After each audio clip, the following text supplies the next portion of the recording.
আশুলিয়ায় দুটি বিশ্ববিদ্যালয়ের শিক্ষার্থীদের মধ্যে রাতভর সংঘর্ষের পর পরিস্থিতি উত্তপ্ত হয়ে ওঠে। সংবাদের শুরুতেই আমরা আপনাদেরকে যেমনটি জানাচ্ছিলাম। এ বিষয়ে বিস্তারিত জানাতে সরাসরি যুক্ত হচ্ছেন আমাদের সহকর্মী মাহতাব মিনহাজ। মিনহাজ, এর আগের খবরে আপনার সাথে ছিলাম, সিটি ইউনিভার্সিটির ক্যাম্পাসে আপনি আছেন, সেখান থেকে আমাদেরকে পরিস্থিতি জানাচ্ছিলেন। এই মুহূর্তে কি অবস্থা বিরাজ করছে সেখানে? আসলে দুই বিশ্ববিদ্যালয়ের মধ্যে রাত থেকে যে সংঘর্ষ চলেছিল সেই সংঘর্ষটি এই মুহূর্তে অনেকটাই স্বাভাবিক, একেবারে স্বাভাবিক বলা চলে এই মুহূর্তে। কিন্তু এইখানের যে অবস্থা, সেই অবস্থাটি কিন্তু থমথমে পরিবেশ বলাই চলে। কারণ গতকাল রাতে যখন আমরা এই মুহূর্তে আছি সিটি ইউনিভার্সিটির যে ক্যাম্পাস, সেটার মধ্যে রয়েছি। আপনি নিশ্চয়ই আমার ক্যামেরায় দেখতে পাচ্ছেন যে আসলে ভস্মীভূত যে তাদের বাসগুলো রয়েছে এবং ক্যাম্পাসের মধ্যে আমরা ঘুরেছি। আসলে পুরো ক্যাম্পাসটি কিন্তু ধ্বংসযজ্ঞে পরিণত করা হয়েছে সিটি ইউনিভার্সিটির। কিছুক্ষণ পূর্বেই কিন্তু আমরা আমাদের সঙ্গে কথা বলেছেন সিটি ইউনিভার্সিটির যিনি ভিসি রয়েছেন doctor Lutfur Rahman. RFL auditor, বাঁকা হয় না, ফাঁকা হয় না, আর ভাঙা এক কথায় অসম্ভব।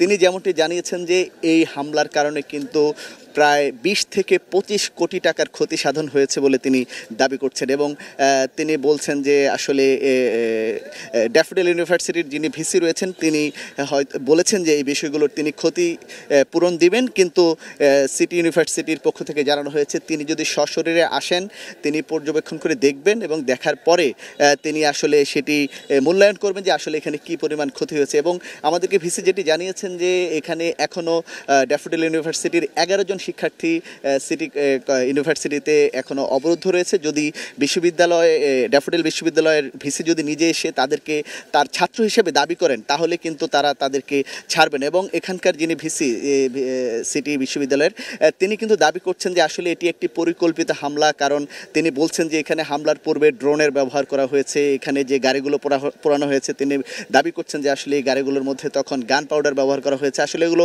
তিনি দাবি করছেন যে এগুলো একটি পূর্ব পরিকল্পিত একটি হামলা। এবং তিনি বলছেন যে এখানে 5টি বিশ্ববিদ্যালয় এই এলাকার মধ্যে, এদের মধ্যে একটি ঐক্য রয়েছে, কিন্তু আসলে এই ধরনের ঘটনায় কোনো ধরনের আসলে সহায়তা কোনো বিশ্ববিদ্যালয়ের পক্ষ থেকে আসেনি। এবং সবচেয়ে বড় যে ক্ষোভটি প্রকাশ করেছেন সেটি হচ্ছে আসলে এখানে কোনো ধরনের আইন শৃঙ্খলা বাহিনীর কাছে সহায়তা চেয়েও কিন্তু এই বিশ্ববিদ্যালয় কর্তৃপক্ষ পাননি।